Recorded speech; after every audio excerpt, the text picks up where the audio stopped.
then lastly, this strategy is the safest, most straightforward one. A 1-bed property, maybe even a 2-bed in a solid proven city. And let's look at the 1-beds that you can get in a city like Sheffield. I mean, you're kind of spoiled for choice. You've got the center of Sheffield right here.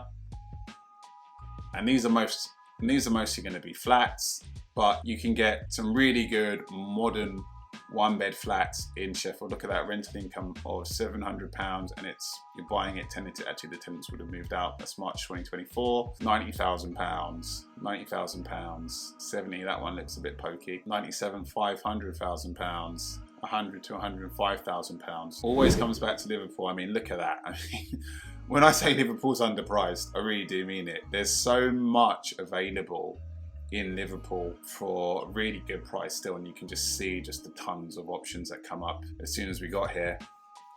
This is the heart of Liverpool. Again, I'll be buying as close to the city centre as possible.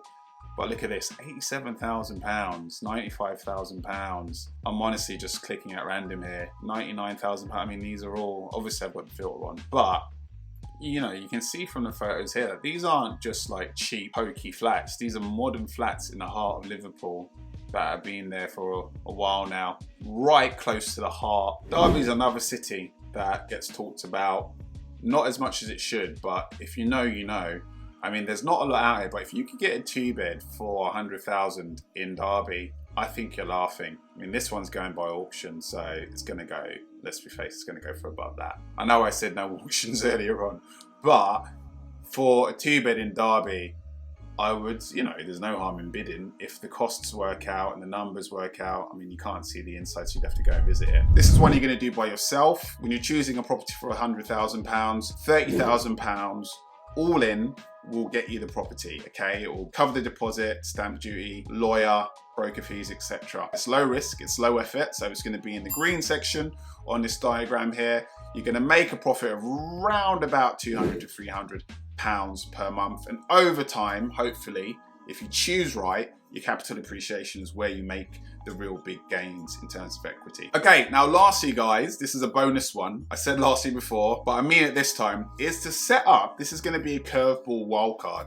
set up a rent-to-rent business. Now, what is rent-to-rent? Rent-to-rent is basically a strategy for people that want to get into property, but they don't have the deposit saved, okay? So the costs of entry are lower, but at the same time, if you do it right, it's high return. In this scenario, we do have the price of a deposit, but instead of buying a property, we're gonna do rent to rent. What is rent to rent? You approach a landlord, okay? Usually these landlords are tired landlords, they're jaded, they don't wanna be in property anymore, but they still have a property that they haven't necessarily gotten rid of yet. You approach a landlord and you say, look, I will pay you X per month. You agree an amount to pay the landlord and you say, I'll pay you this money each month, guaranteed, regardless of whether there's a tenant in there or not, for the next X years, 3, 5, 7, whatever the term is you agree with the landlord. What you do is that you get the landlord's permission to use that property for a high income strategy like serviced accommodation, Airbnb, Booking.com, or a HMO, as we've just discussed. Now, the idea is that the income from serviced accommodation or HMO will be greater than what you're paying the landlord each month. And you agree with the landlord that they get that money, but you keep the difference. That's essentially how it works. Now, I would say to get a rent-to-rent property up and running, all in, you're looking at around about £5,000. So that's sending mails and contacting landlords, whether it's through letters or online through digital social media marketing.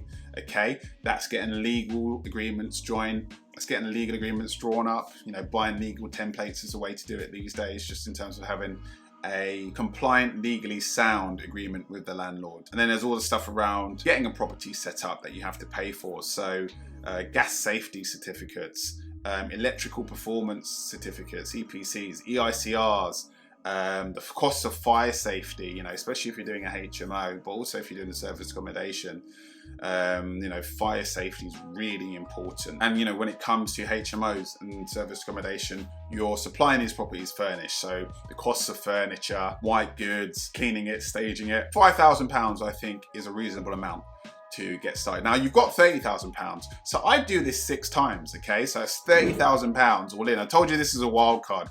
So you've got 6 rent-to-rent properties with your £30,000. Your monthly net profits on a serviced accommodation, you know, it can be anywhere from £500 per month to £1,000 per month. But let's just be really conservative and say it's £500 per month, okay, throughout the year. Really conservative. And this is your profits after deducting the costs of running a service accommodation, stuff like utilities, energy, Wi-Fi, Netflix, cleaning it, linens, your payments to the landlord, etc. Okay, times that by 6, so you've got 6 of them, £3,000 net profit per month. You could potentially recover your money in that £30,000 in a year, okay, if all goes well. You know, there's a lot of factors that need to go right for that to happen.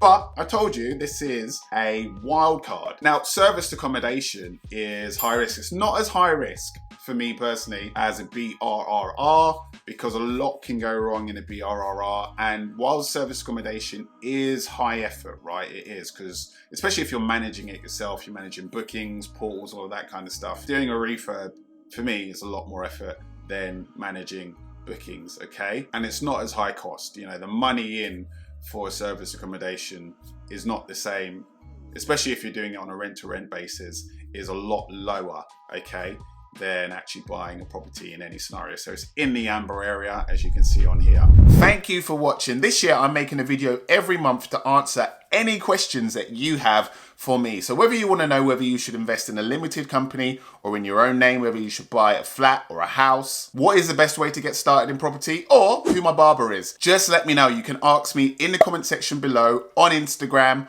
on TikTok, and I'll make a video dedicated to your questions. Like and subscribe, and thanks for watching.